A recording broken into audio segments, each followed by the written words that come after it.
Well, folks, welcome to one more edition of Politics and Ranamic. Berto Will is your host. Thank you so kindly for being a part of the show.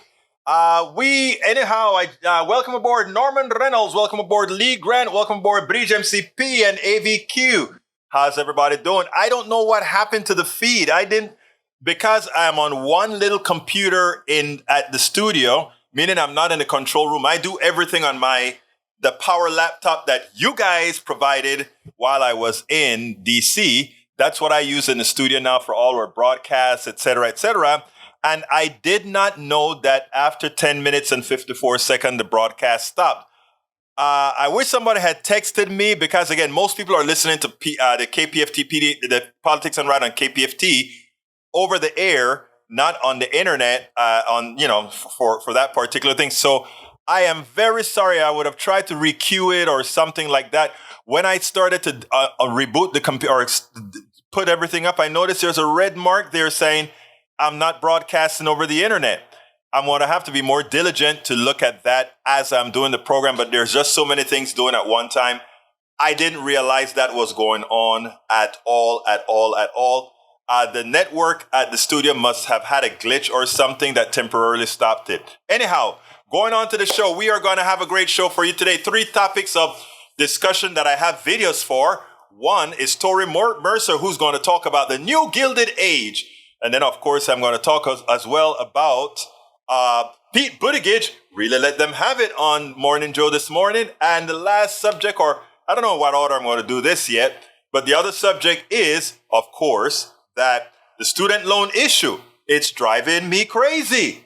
It shouldn't be all that difficult to figure out that, all the excuses that people are trying to put into this, to turn it into a me against you, they against them on this issue should not be at all. Shouldn't be at all. So it drives me crazy that we have to go through this with the student loan system. No radio show today. I tried looking, but couldn't find it live. This is live today. What you're looking at, sir, is live. Right now, it's live. I also had it at noon at live, but as folks are realizing now, we had some glitches. I don't know. I didn't know it wasn't transmitted. I thought everything was being transmitted. So anyhow, that's the answer. Maywood, welcome aboard. Maywood, welcome aboard. Melanie Keelan from Barcelona, Spain. How are you doing, Melanie? Great seeing you here. I love to like to salute all of my peeps before we get started with the show. So that is what we're going to do. Let me get a few things hammered out. Just got a few things processed off. And the automatic emailer is doing its thing right now, which should bring more people in. Paul Fleming from Atlanta checking in. I try to burn a few minutes before the show starts so that we can get all the other cues up and running to make sure that it is getting to different folks, different areas, etc., etc., etc. Norman Reynolds, today I used some of the discussions we had on Sunday at dinner and in the church into one of the topics of discussion at KPFT today. I wish you had heard it because, a lot of what every time you talk, you make a hell of a lot of sense. And I kind of wanted to put it in that context in the way we described it. Alistair Waters is in the house as well. So we now have Paul Fleming Sr. and Alistair Waters, who just joined us, as well as Melanie Keelan. Muchísimas gracias por estar aquí. Thank you so kindly for being here. One of the other guys that do progressive radio, what is his name? He's originally from Argentina. The show. I just heard about it, but he started to do his show in Spanish, but he is not going to do it himself. I've been wanting to do politics done right in Spanish for a long time, but again, it takes a lot of effort. Plus, I have to brush up on my Spanish, especially since I didn't do politics in Spanish. So it's what you guys think? Should we have one day in Spanish, or should we go ahead and just add another day that we do Spanish?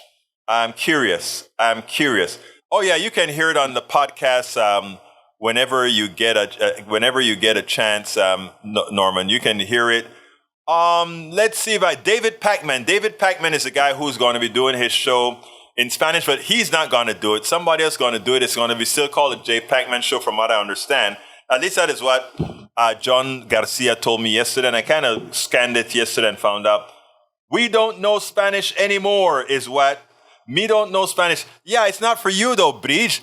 It's because if you go ahead and look at what's going on, Bridge, on the Spanish channels, the misinformation that's going there and nobody to rebut it. If you listen to AM radio in Spanish, if you listen to FM radio in Spanish, and I tried it, the amount of misinformation that's going out there unchallenged, and Democrats seem to be oblivious. I don't think they're oblivious. I just think they take the Latino vote just like often they take the black vote, like often they take the women votes that they think they own. Too often they take it for granted. And I believe, in my humble opinion, that is what has begun to happen.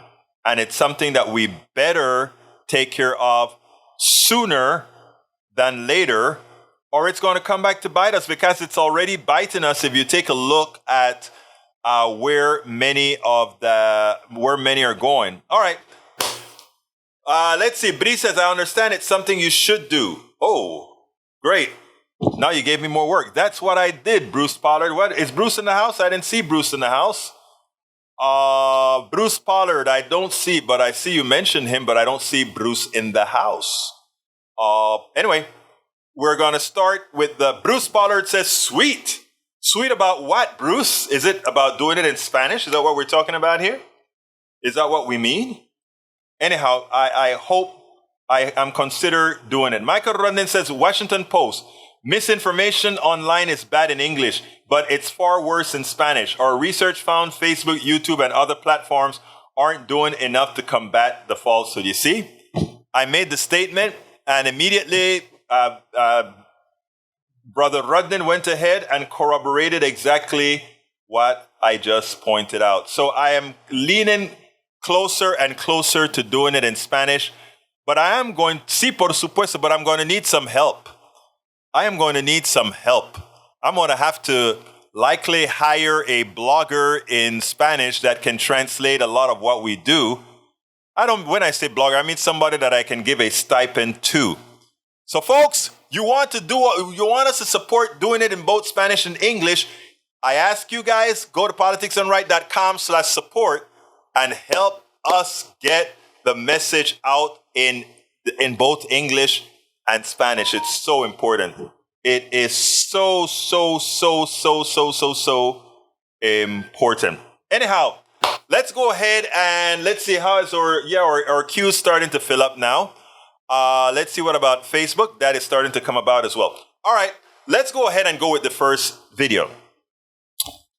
Torry Mercer is my engineer and, engineer at KPFT on Mondays. Sometimes he also mans the phone, which means sometimes he's doing double duty. Well, yesterday he came in and he did double duty, and he also was wearing the new KPFT. KPFT now has a Politics Done Right shirt that they put the KPFT logo in the O on it, which is kind of cute.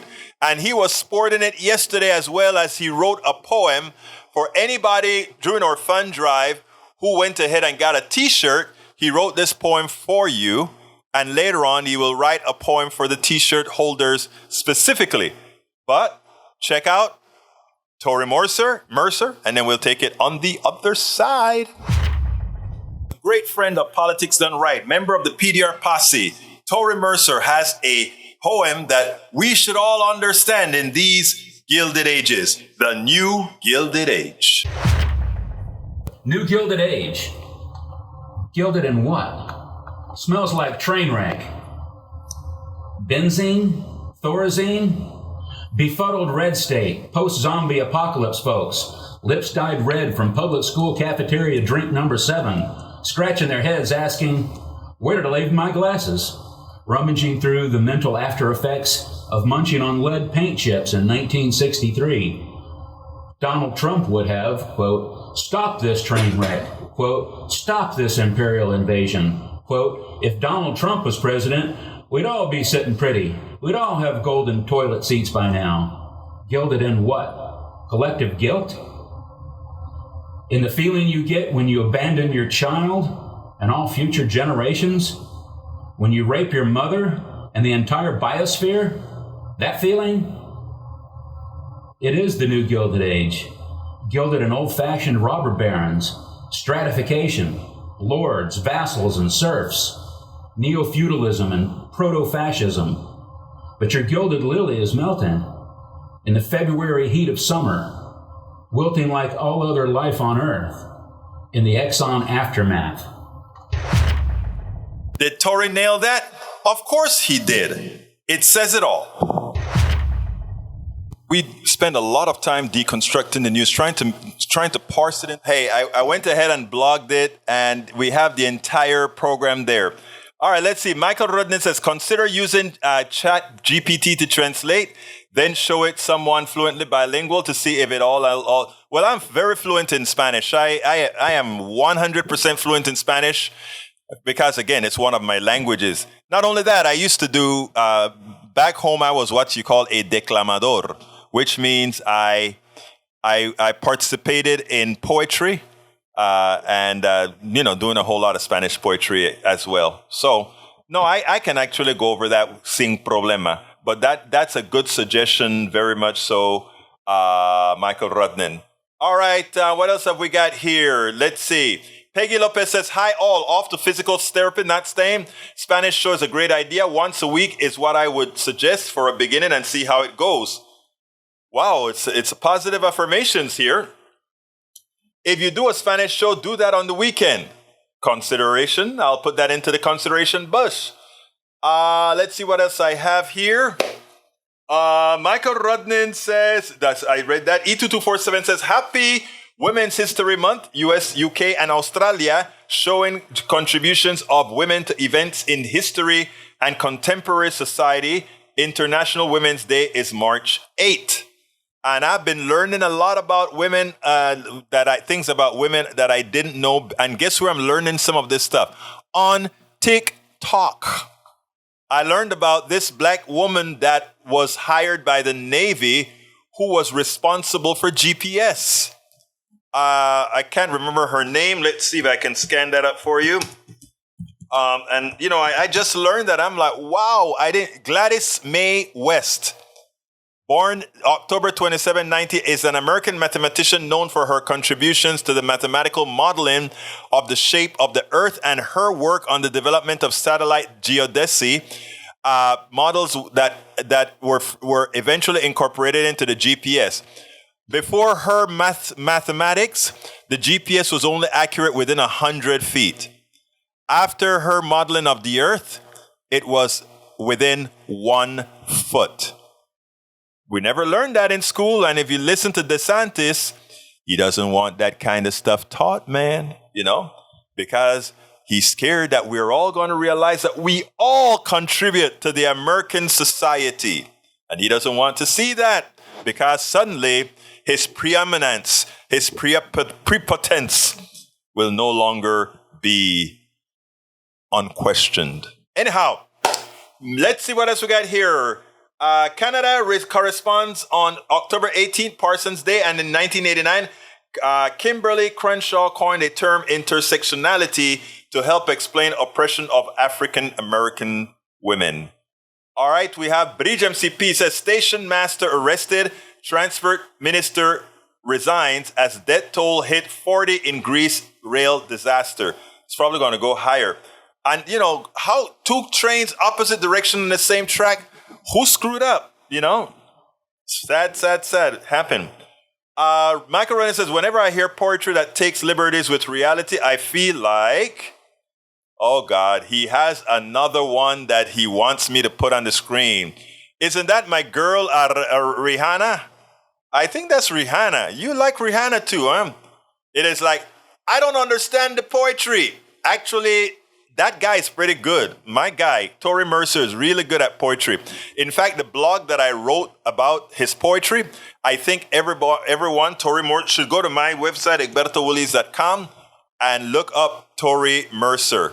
I have some other stuff that he's done, at the website. And in fact, I'm going to put the website in the chat right now. EgbertoWillies.com. Check out the other stuff that Torry has done on the site. Anyhow, what else we got here? Hearing yesterday's Senate Judiciary Committee on the Equal Rights Amendment, how Congress can recognize ratification and enshrine equality in our Constitution. Thank you for that link on YouTube. Let's see what else we got. Hedy Lamarr, actress, invented Wi-Fi. Didn't know that. See why we learned a whole lot of stuff? I'm glad you told me that now. I got to look her up. Thank you, Heidi. She's 1914 to 2000. Thank you for that link. Macaroni says, yes, that's a Rihanna meme, and I've decided to forget about the poem. All right, Rodden. Okay. Deborah Moyers is in the house. She says, Brian Taylor Cohen has just started a Spanish channel too. Yes. You know, I when I was looking it up, I saw that. I'm going to look into that. So it looks like we need to check it out. Egberto, you've never watched Hidden Figures? Of course I did. They were at NASA who calculated. In fact, not Alan Shepard. What's the one that was a senator? Senator Green, not Green. But anyway, the senator from Ohio, I think he was. He would not, John Glenn, would not fly unless she computed manually the flight path to make sure it was accurate. Think about that. We don't learn about those things. John Glenn, thank you, Bridge MCP. All right, let's go to the second video. Well, let's see if let's go to the second video. And then we'll go ahead and move on. But here we go. This one has to do with Pete Buttigieg. Pete really let them have it this time around. But in his very pleasant form, he shows in many ways where the blame belongs. Are you ready for some Pete? Here's some Pete. Well, Pete Buttigieg, once again, is calling Republican bluffs. He's saying, hey, guys, remember you are the guys who didn't want regulations. Now, as soon as the accident happened, you started to talk as if you wanted regulations. And some of you now are backing out, like as if the rail lobby got to you. Folks, this is what it's all about. We have to keep the pressure on. I want you to listen to this segment. It's a few cuts from the segment he did on Morning Joe. See how Morning Joe handled the appropriate questioning, and then we'll take it on the other side. Two questions for you. You previously had expressed some regret that it took you a few days to get to the site. First question, is President Biden planning on traveling? And second question, what more can Congress could be done here? What more can they step in? And particularly when it comes to punitive action for railroad companies that violate safety regulations? So on the first question, what I do know is that the president cares a lot about this issue. He's spoken repeatedly with me and other senior members of the administration about what can be done both to support the community and to hold these railroads accountable. In terms of how that accountability works, look, right now, one very frustrating thing for us as an agency is that there is a legal cap in the six figures, and even on the most extreme violations of hazardous material rules that my department enforces. And just imagine what a low six-figure fine means to a multi-billion-dollar company like the Class 1 freight railroads. Now, EPA has other authorities. They're using those authorities to hold Norfolk Southern accountable. But on the safety regulation side, I really think Congress should raise that cap. And by the way, proposing to do that is one of the features of the bipartisan legislation led by Senator Brown and Senator Vance that is moving forward in the Senate. That's just one example of something that could make a difference. But there are so many steps, some of which, to be clear, we've been underway on since this administration arrived. Others that would require help from Congress. But I think there's a real moment here. Look, some of the House and Senate Republicans who were very quick to criticize when this case happened are now saying, we're not so sure we want to regulate. But others, to their credit, Republicans and Democrats have stepped forward and said, yes, this is the time to have more accountability and do more for safety on America's rails. Mr. Secretary, as you just pointed out, there are a number of high-hazard trains on the rails in this country, and there have been toxic chemical spills around East Palestine prior to this one, in that county and other places in Ohio, and certainly around the country. But when you get into talking about why this happened, and even though it's called 100% preventable by the chairman of the NTSB. When you get into talking about that, the talk tends to make the railroad lobbyists sound like the equals of the gun lobby, that nothing can be done because they're so powerful. One of the aspects that you mentioned is fines for the railroad. How are the fines set? What would this company have to pay as a fine, given they make millions of dollars? And what can be done to hike the fine up that it's mind-bogglingly high? Yeah. I can't speak to the findings that are still coming back from the investigation of this incident and whether a violation is going to be found there. But what I will say is that when a violation is found, there is this statutory limit on the fines that we can assess. And I think that they need to be much tougher. The legislation that's been put forward in the Senate is one example of a way to do that. I think it pegs it to 1% of the company's income. And that's something that would be more likely to get their attention than $225,000 or so, which is the legal maximum, even in a case that results in a fatality. Now, again, I do want to say that there is other work being done on the EPA side to hold them accountable for the cleanup. That's already happening, and they're already paying for that. And by the way, that's an example of why we need a strong EPA. So a lot of the same voices who have been quick to get onto this issue were trying to dismantle the EPA just a couple of 3 years ago. And now we're seeing an example of how the EPA is delivering accountability and helping to make sure that Norfolk Southern cleans up the mess that it made. But here on the transportation policy side, whether we're talking about fines, whether we're talking about standards, whether we're talking about technology, there is clearly more to be done. And, the power of the railroad lobby is enormous. I've seen it for myself. There was a rule having to do with braking. Again, I'm not making any claims about how that might have applied in this case. But there was a rule about braking that was put in under the Obama administration in 2015. There were 5 lawsuits in different jurisdictions to try to take it down, and they went after Congress, and they went to this agency. And sure enough, eventually that rule got stripped away. So that's just one example of the muscle that railroad lobby can flex in this city. But I really believe there is a chance to have a change in direction right now. So as you see, folks, Pete Buttigieg hit the nail on the head. One, we had breaking laws in.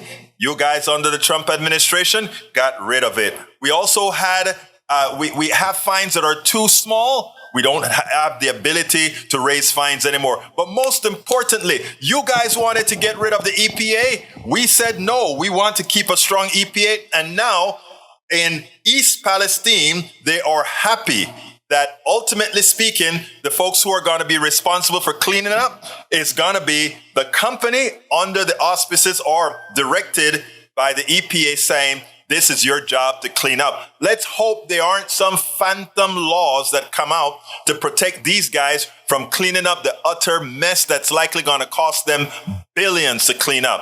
Hopefully it will bankrupt them and turn them into a company that we as the people can acquire. The rail should belong to us anyway. All right, folks, I have one other video for you before we go into the narrative of the enslaved mind. Check this one out, then we'll take it on the other side. Once again, the Supreme Court is doing something that most Americans don't want them to do, and that is overturn a legitimate ruling or law by either Congress or executive order by the president using the powers of that the Congress has given him. And that is exactly what they're attempting to do, have an autocracy in the Supreme Court that says, no, we will give the middle class and the poor nothing. While we don't have a problem giving it to the wealthy, while we don't have a problem giving quantitative easing to the corporatocracy, we are going to, however, penalize all those students who took out loans because they were told that an education would get them forward and then find out later that they're nothing more than pawns to the corporate state. In other words, they pay for their education, then the corporations use them. The corporations don't want to pay taxes to educate them through the school system. They make them put all the burden on the individual. And then when they are overtaken by debt, you're on your own. We'll just bleed you. as others make it. Check this out, and then we'll take it on the other side. Supreme Court justices heard arguments in 2 cases challenging President Biden's plan to forgive student loan debt. The White House is trying to use the HEROES Act to relieve more than $400 billion in loans for tens of millions of borrowers after the pandemic.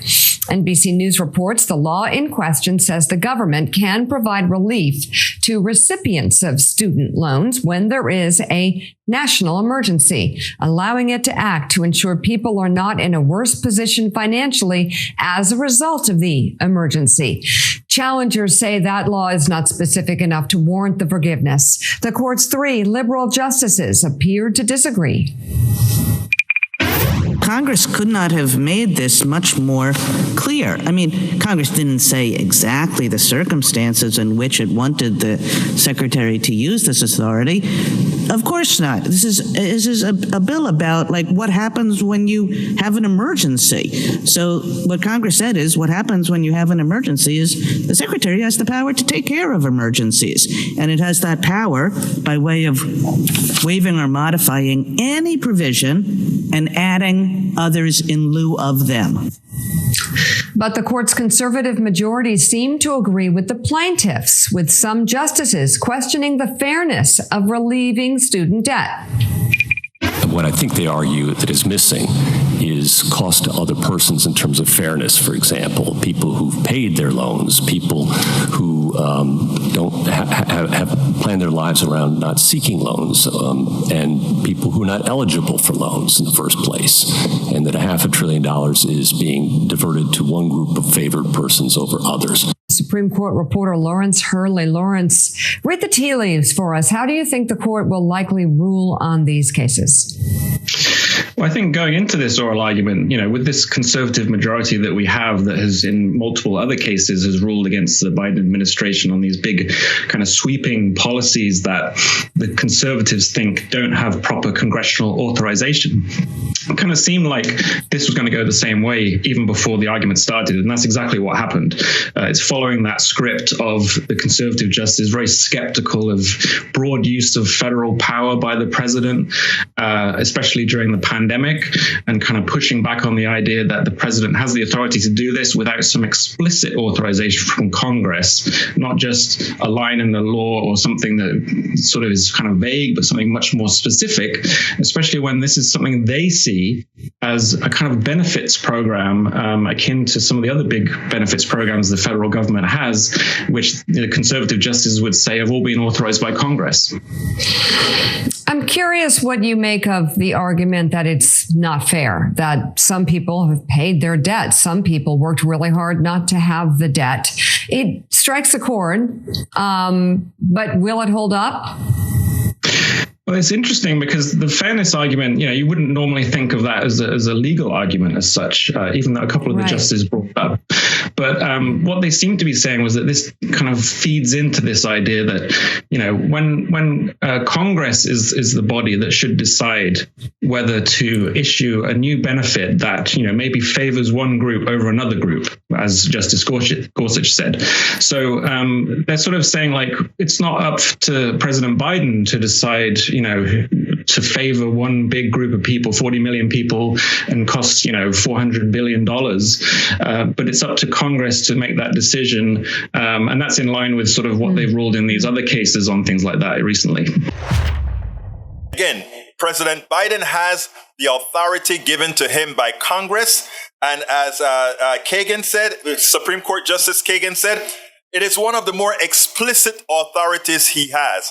Ideologically, these guys hate giving money to those who are below a certain level of wealthiness, richness.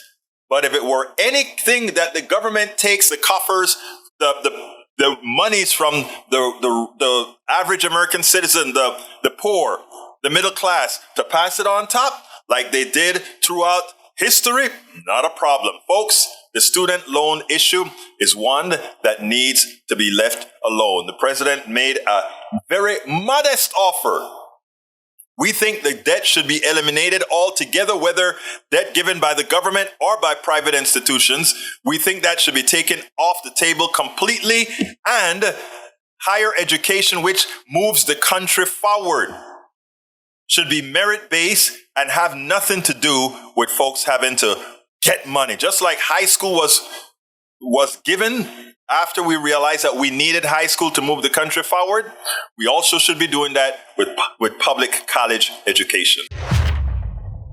Absolutely so. Now, let's get this one thing clear, okay? The HEROES, Mike Cisak comes out and says, the HEROES Act doesn't apply. Well, you know what? It's easy to just come out and make a statement that you hear on Fox News or Newsmax or OAN or one of these guys. What it takes, however, is reading what the Congress authorized the president to do. And if they don't want him to do it going forward, Congress can go ahead and take away his ability to do so. But here is the statutory basis for Biden administration's loan forgiveness. It wasn't some rogue presidency.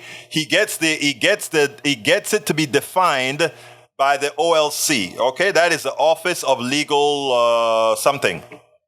The Office of Legal para ver qué significa eso. The Office of Legal Counsel, which went through item by item, and you can read it here. It's in the link that I provided in my newsletter that I'm going to get into in a little bit. But here it is, a debating categorical cancellation at the end. It says, the White House announcement has evoked different opinions on whether the HEROES Act authorizes categorical cancellation. Proponents of the ELC view find legal support for categorical cancellation in prior uses of HEROES Act. So there is prior use, which means there's what again? Precedent.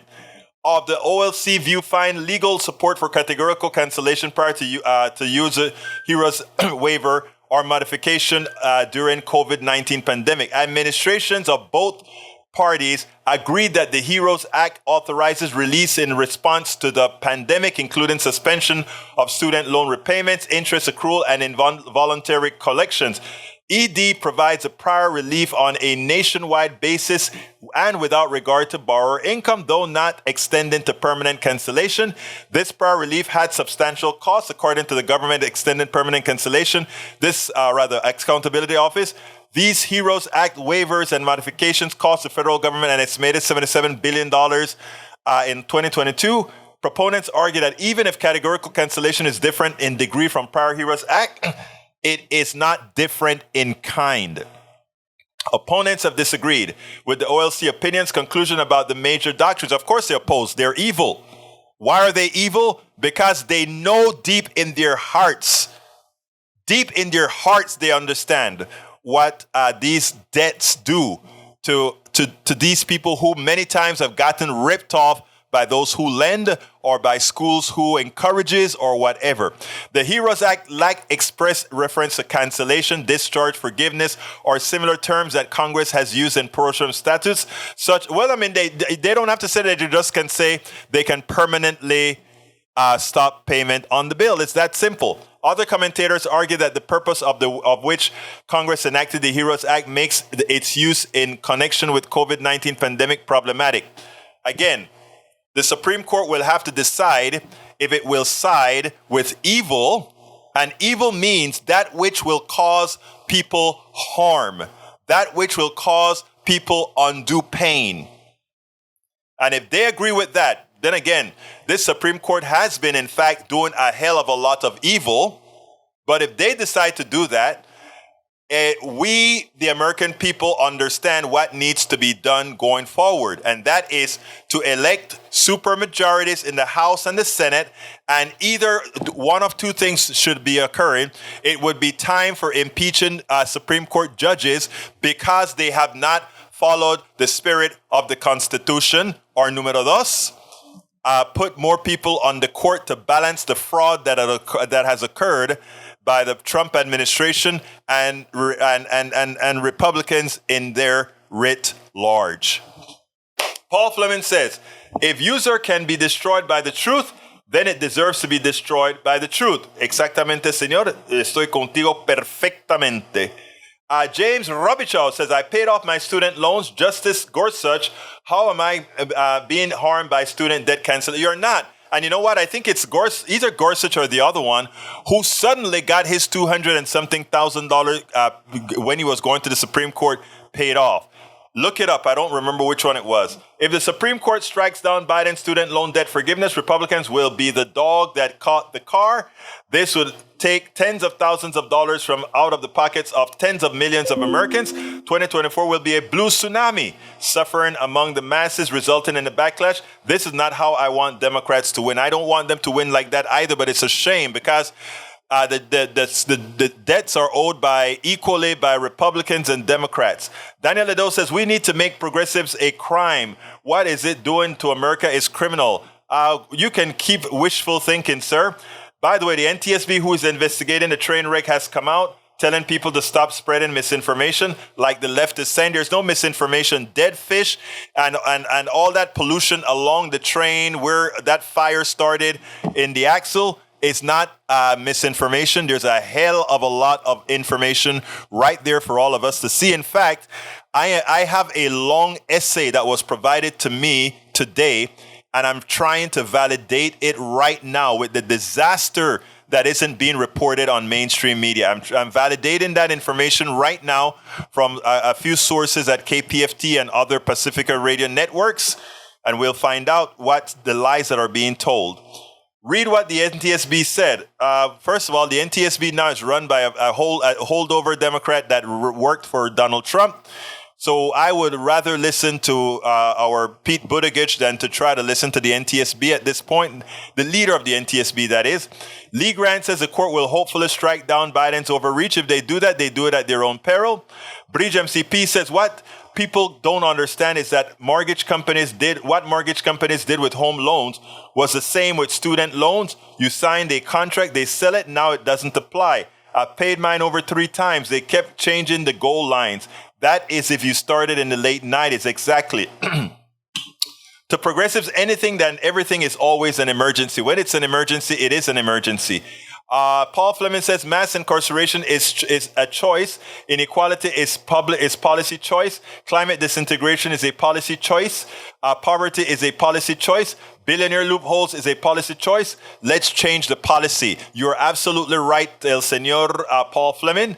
Mike Cisac says, Egberto, why is someone else entitled to the money I make?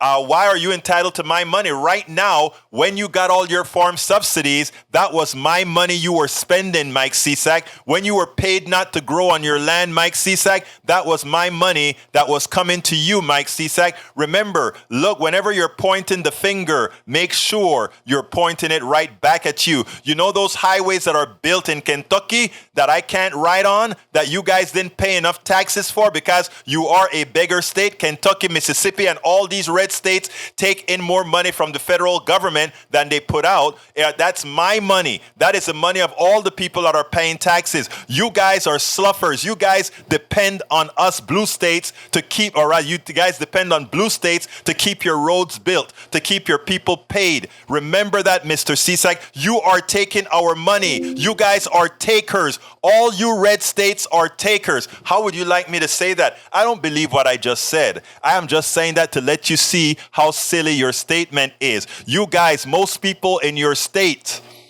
the states that you're from, that you're singing glory, glory, hallelujah, you're begging for money from the blue states. So be careful what you're talking about. Why should I take your money? It's not your money. It is our money. Deborah Moyer says, believe it or not, when I was young, my local state college was about $1,000 a year, not including books. Now it's thousands and thousands of dollars, and people need to spend a lifetime paying for it. When I came to school, it was in Texas, in-state was $4 an hour. Out of state or foreign was $40 an hour. I paid $40 an hour to go to school back in 1980. You know what?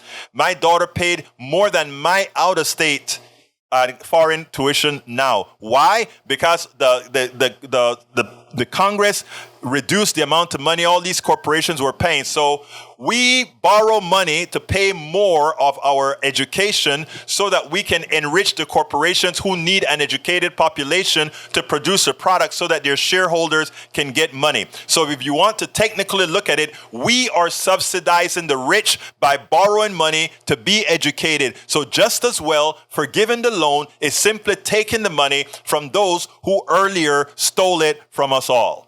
Deborah, let's see, Anthony Komatz, welcome to Politics Done Right. Anthony Komatz says, no doubt eliminate student loans. Absolutely so. Bridge MCP to Republicans, everything is always a lie to scare people. True. Deborah Moyer says, Republican accusations are confessions. It's called projection, my dear, beautiful Deborah Moyers. Julie Henderson says, hello all. Hello, Julie. Anthony Komatz says, get most of money out of politics. I agree. E2247 says, Mike Cisak Jennifer on Twitter is not the best investigator, reporter of what NTSB said. Get the real link to NTSB or stop wasting our brains. Good point.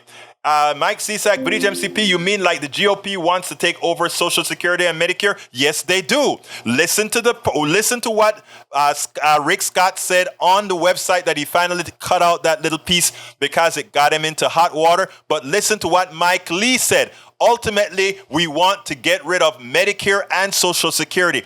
That is out of his mouth.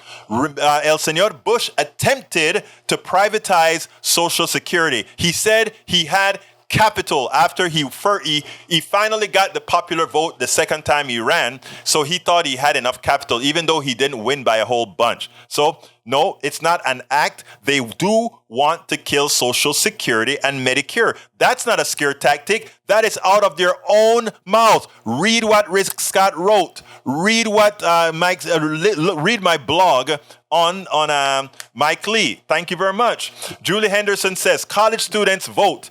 That should motivate politicians. Absolutely so. But, like in places like Texas, they're trying to take the voting stuff out of the campuses. But no problem. Last year, they tried it in Texas. The people formed lines and Harris County still remained blue. But we got to watch our backs. Anthony Komatz says, why don't we hold politicians to standards we might be with honesty? We should. Mike Cisak says, Bridge MCP, we conservatives want to follow the law and especially the U.S. Constitution. Leftists don't. The fact of the matter is you don't follow the law. In fact, the President Trump attempted to overthrow this government. He attempted an insurrection. There's nothing constitutional about that. There's nothing constitutional about asking El Señor Pence to go out there and disrupt the election of the person who the vote to officialize the person who won the election. There's nothing constitutional. Y'all always talk about liking the Constitution, but very few times do you want to follow the Constitution. Bridge MCP says, Mike, did you read what I said? They changed the rules. Exactly right. And Bridge is absolutely correct. I can tell you that from experience. Bridge MCP says, we pay for it by what we've done, Biden said. Last year, we cut the deficit by more than $300 billion. This year, we are on track to cut it by more than $1.7 trillion by the end of this fiscal year, the single largest deficit reduction in a single year in the history of America. And the Inflation Reduction Act's going to cut it by another $300 billion over the next decade because Medicare will be paying less for prescription drugs and over $1 trillion if you add it all up. And you know what these liars actually said? Because he's saving money by negotiating on Medicare, the drug for Medicare, guess what the liars went and told people? Oh, they're cutting your Medicare. Because they're paying less for the same, they're saying we're cutting your Medicare. These guys, you can't make this stuff up. Julie Henderson says, Santos is teaching students to go straight to House of Representatives without education expense. $175,000 starting pay, bonus for committees. Amazing. Quit lending kids money is what Anthony Komatz said. Michael Rodnin said, Mike Cisak, originalism, the notion that the Constitution is unchanging is ridiculous notion that the founding fathers would have found abhorrent. Not only that, it's sort of immature, childish, and lack of intellect to believe that somebody living 200 years ago could somehow know anything about what is occurring today. In other words, things that would apply today that doesn't apply then. It just shows you the limited thinking scope of those who would articulate such a ridiculous statement. My CSEC says, Bridge MCP, yes, it does cost me. As my taxes go towards paying off other people's debts, I'm responsible for paying my debts and other people's debts. But you weren't responsible for paying when I gave you money. Mike CSEC, when I gave you money for your farm subsidies, you took my money. You stole my money, Mike CSEC. Or you are a thief, Mike CSEC. You know, I don't really mean that, but I'm trying to show you how silly your argument is. Julie Henderson says, U.S. education should be 14 years, not 12. I would say 16, but that's fine.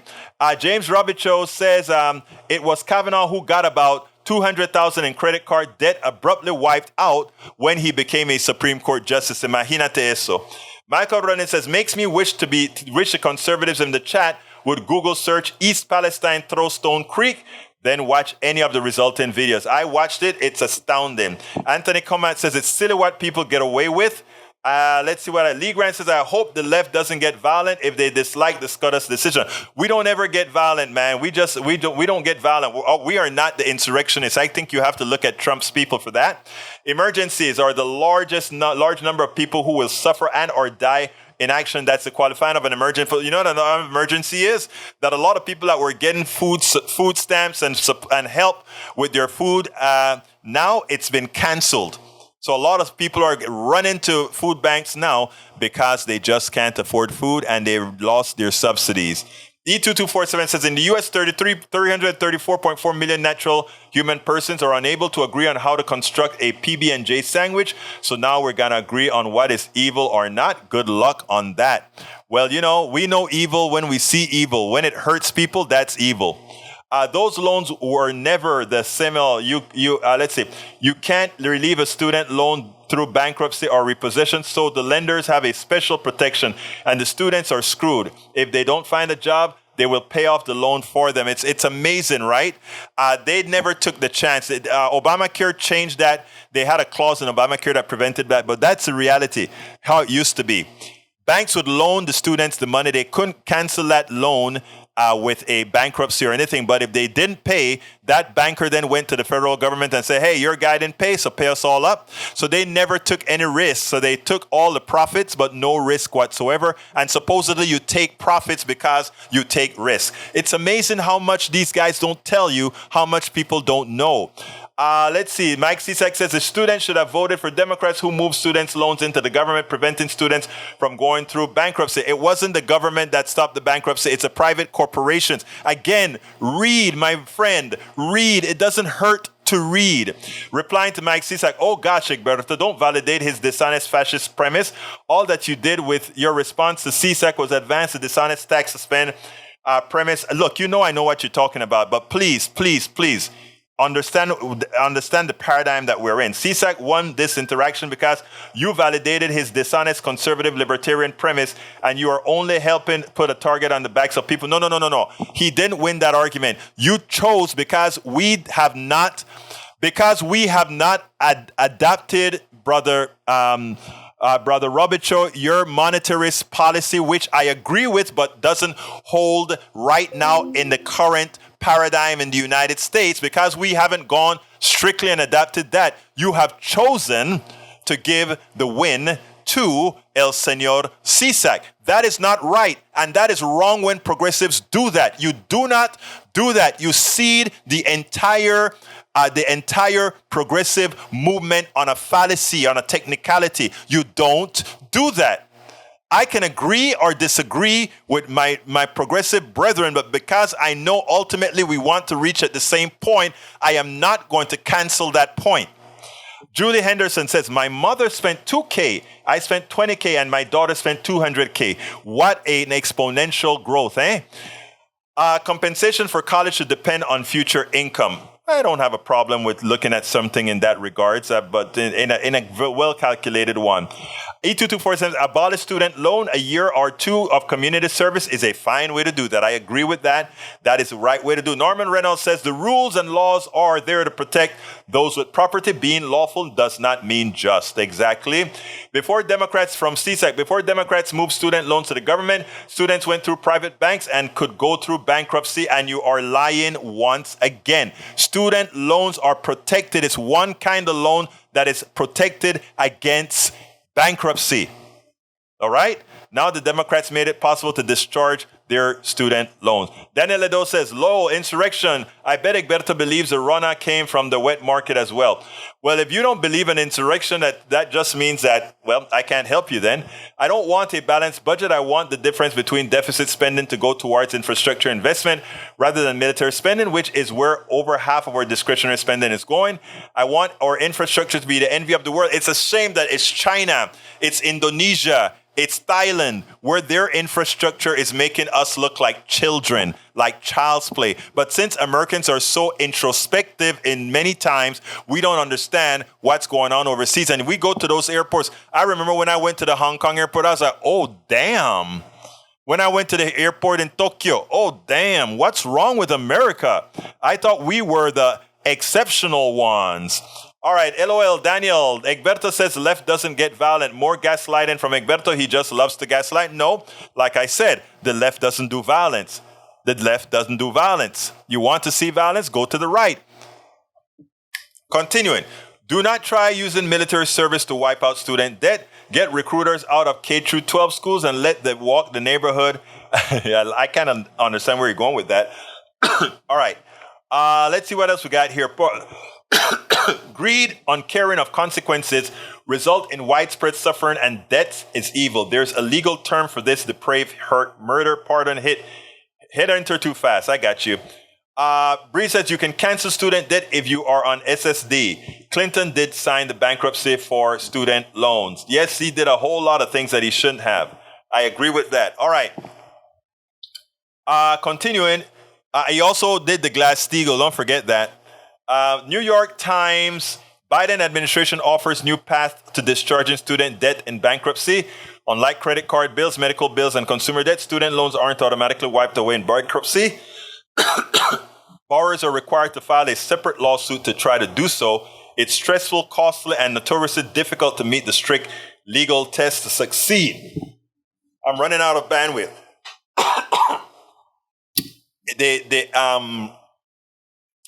We have a lot of crap in the air with the temperature rising.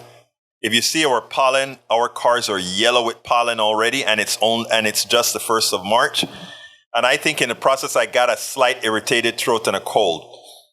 All right, it does not matter what you just said. Just you validated this honest tax. No, I did not. And I repeat, I did not. And you trying to step down, to hammer down on that rubbish show is wrong. And I repeat, you're simply wrong. Anthony comment says, Dems, GOP, MAGA scouts, we have to have rules out. I didn't quite get that, Anthony. All right, then let's see. Conservatives see the occasion from Michael Rudnin. Conservatives see the occasional protest turn into riots, not realizing that violence is the option of the last resort, invariably as a result of being attacked by provocateurs and brutal police officers. Again, that's who the violence comes from most of the times whenever we have lefties. The police are generally hateful against anything that's left because we know why. And also we normally get those provocateurs who are designed to do what they do. Daniel says, if Egberto really believed that the right are the violent ones, you would think he would each his mouth a bit more. You would think he would each his mouth a bit more? What? The fact he lies and gaslights the right proves he doesn't really believe that. No, I believe that. I don't. It's not about belief. This has nothing to do with belief. This is just how it is. Some of the peeps have a really low IQ. What they like is really how they feel. You know, it is deeper than a low IQ. It is also they want a validation for being wrong, because being right means that they lose their supremacy.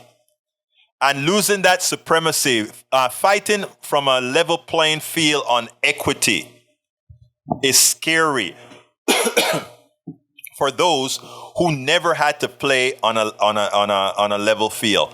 For those who were always always had an extra silver spoon or something.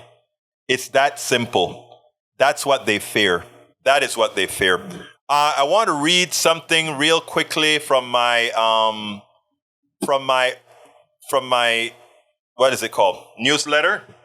And you can go get my newsletter right here. This is one I'm reading from. I just put it in the feed.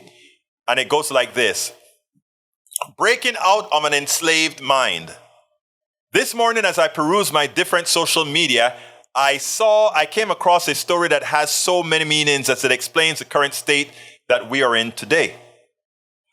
A girl went to her class really, really happy. The professor of that class has always been nice and showed much concern for all the students. On this particular day, the professor was in a bad mood. He put all the desks in a circle around his desk, which had a fishbowl with goldfish in it.